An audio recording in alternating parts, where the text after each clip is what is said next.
आज का हमारा विषय है स्थायी बंदोबस्त, या आप जिसको परमानेंट सेटलमेंट कहते हैं, परमानेंट सेटलमेंट के नाम से जानते हैं।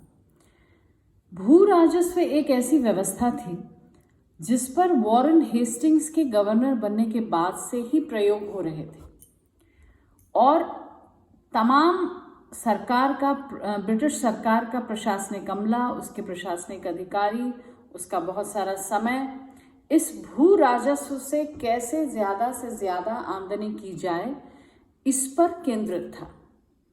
और वॉरेन हेस्टिंग्स के समय में भी अनेक प्रयोग किए गए और वार्षिक प्रयोगों पर ही कड़ी आकर रुक गई। कॉर्नवालिस जब आता है भारत गवर्नर बनकर, तो वो स्पष्ट निर्देशों के साथ आया था कि एक सुदृढ़ भू राजस्व व्यवस्था बना ली जाए और जिसके तहत ब्रिटिश सरकार को एक निश्चित अमाउंट में राजस्व की प्राप्ति होती रहे। उस समय दो विचारधाराएं गवर्नर जनरल के साथ चल रही थी, जिसमें एक जॉन शोर की थी और एक जेम्स ग्रांट की थी। उसमें से एक विचारधारा ये कहती थी कि हम परमानेंट सेटलमेंट जो है वो लंबा ना करें, लंबे काल के लिए ना करें और उसे रिन्यू करते रहें, समय के साथ साथ वो बढ़ाते रहें, नहीं तो ब्रिटिश सरकार को नुकसान होगा। कॉर्नवालिस ने तमाम मतों को देखने के बाद, तमाम लोगों से विचार विमर्श करने के बाद 10 साल के लिए एक व्यवस्था करने की कोशिश की जिसको परमानेंट सेटलमेंट का नाम दिया गया। अब इस व्यवस्था का जो प्रमुख फीचर्स थे वो ये कि ये ज़मीन के मालिकों या किसानों के साथ ये व्यवस्था नहीं की गई, ये ज़मींदारों के साथ की गई ये व्यवस्था। और ज़मींदारों को ये निर्देश दिया गया कि वे राजस्व वसूल करेंगे और 1/11 वो अपने पास रखेंगे और 10/11 ब्रिटिश सरकार को जमा कर देंगे। कैसे जमा करेंगे, वो सनसेट नियम क्या था, उस पर अभी हम बाद में आएंगे।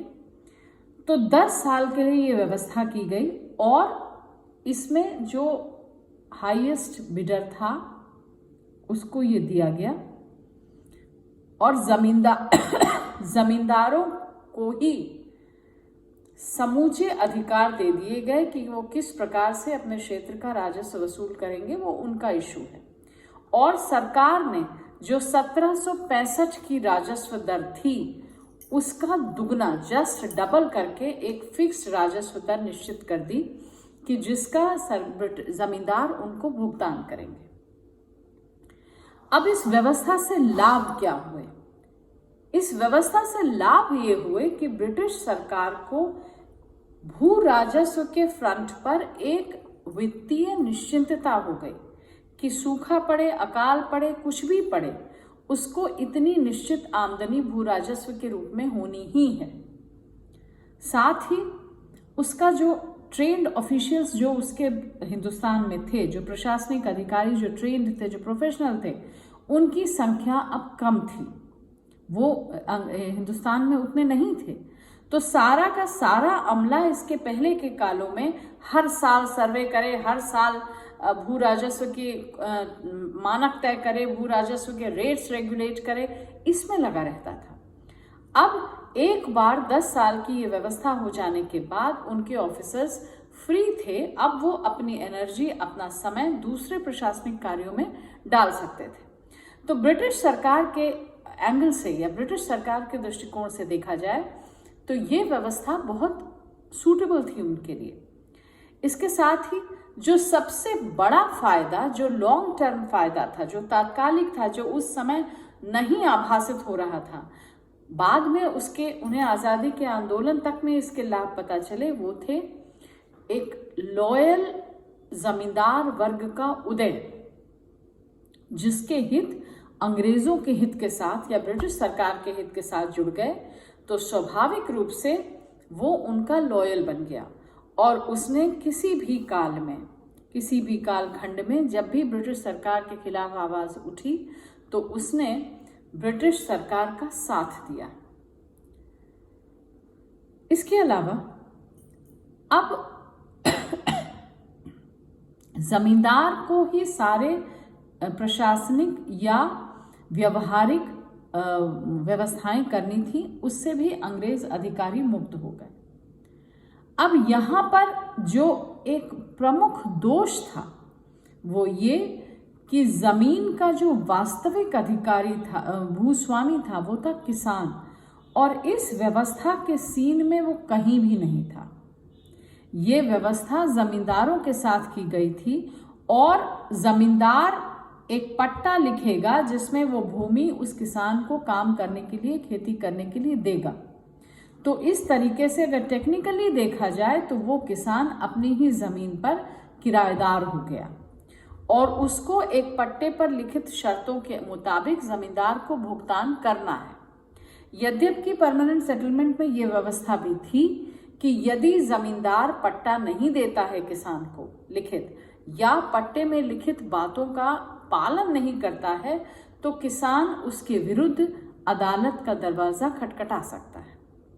लेकिन यदि देखा जाए तो आज के दौर में कोई गरीब आदमी किसी बड़े आदमी के खिलाफ आवाज उठाने जाए तो न्यायिक रूप में उसको बहुत मुश्किलों का सामना करना पड़ेगा। ये न्यायिक प्रक्रिया ऐसी है जिसमें उसका लंबा समय जाएगा, धन खर्चा होगा, संसाधन खर्चा होगा, समय खर्चा होगा, जो कि वो अफोर्ड नहीं कर सकता। तो उस काल के किसान की तो आप बात ही छोड़ दीजिए।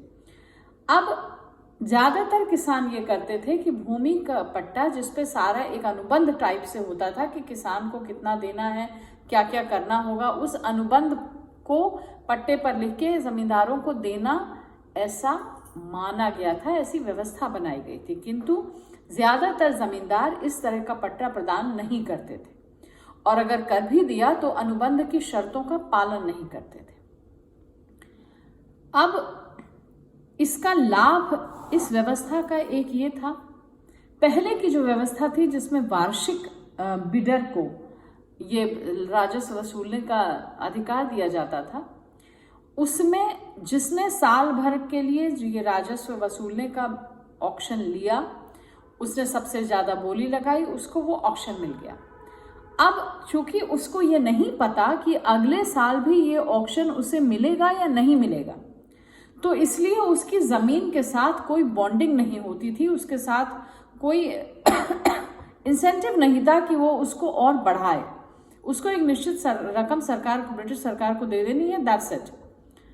अब जबकि व्यवस्था 10 साल की हो गई तो जमींदार इस बात का प्रयास करता था कि किस तरह से वो जमीन की उपज बढ़ाए, क्योंकि उसको तो एक निश्चित रकम ब्रिटिश सरकार को आने वाले 10 सालों तक देनी है। तो जितना भी एक्स्ट्रा बेनिफिट होगा, जो भी ज्यादा उपज वो कमाएगा, वो उसके हिस्से में जाएगी। तो अपने स्वयं के हित के लिए वो जमीन पर खर्च करता था या जमीन की पैदावार बढ़ाने का प्रयास करता था ताकि उस बढ़ी हुई पैदावार को वो अपने लिए रख सके।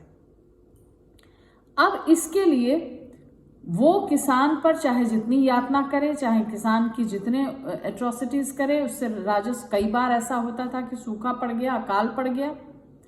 अब किसान को तो जमींदार को अपने राजस्व का हिस्सा देना ही देना है, वो किसी भी सूरत से माफ नहीं होना है, और उसको वसूलने के लिए जमींदार अपने लठैत या अपना जो भी सामदान दंड भेद लगाए, किसान को उसकी प्रताड़ना का शिकार होना ही होना है।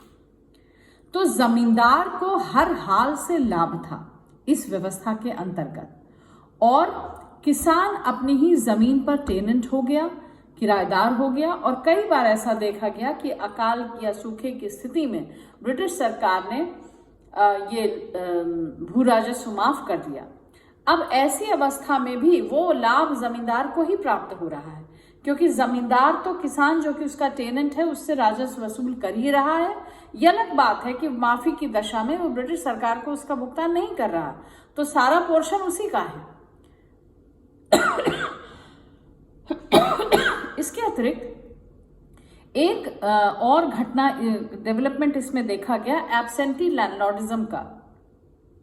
कई बार ऐसा हुआ कि राजस्व के वसूलने के जो अधिकारी जमींदार थे, उन्होंने किसानों के शोषण द्वारा और तमाम तरह के पैदावार बढ़ाने के बाद बहुत सारा धन बना लिया, अथाह संपदा बना ली, और उसके बाद उनको गांव रास नहीं आया रहने के लिए और वो शहरों में रहने चले गए और उन्होंने अपने एजेंट्स राजस्व वसूलने के लिए गांवों में छोड़ दिए।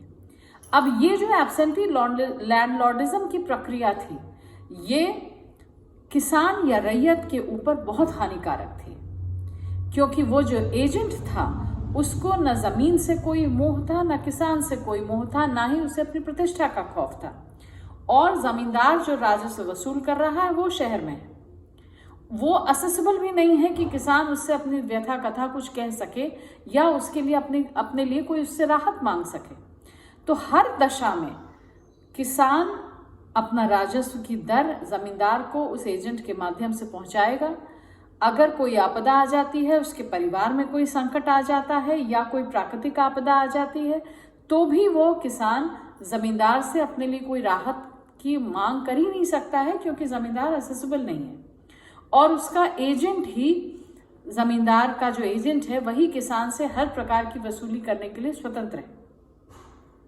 तो इस प्रकार परमानेंट सेटलमेंट में यदि देखा जाए तो प्राइमा फेसाई सारे लाभ ब्रिटिश सरकार और जमींदारों को है, और जो वर्स्ट सफरर है वो किसान है, क्योंकि पहला वो अपनी ही जमीन पर टेनेंट हो गया, दूसरा जमींदार उसके ऊपर हर अत्याचार करने के लिए स्वतंत्र है, और यद्यपि न्यायिक रूप से वो जमींदार के विरुद्ध एक्शन ले सकता है, अदालत से अपने लिए न्याय मांग सकता है, किंतु व्यवहारिक तौर पर यदि देखा जाए तो वो भी उसके लिए संभव नहीं था।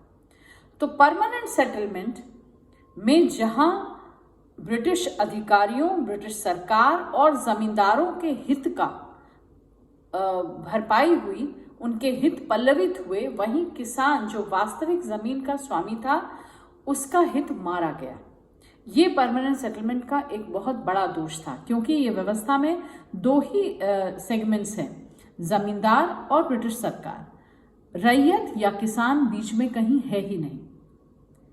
बाद में ऐसा हुआ कि जमींदारों को सूर्यास्त तक अपने राजस्व का भुगतान ब्रिटिश सरकार को करना होता था। यदि वे सूर्यास्त तक नहीं कर पाते थे तो वो राजस्व लेने का अधिकार उनसे ले लिया जाता था। इसे सनसेट नियम कहते हैं या सूर्यास्त का नियम कहते हैं।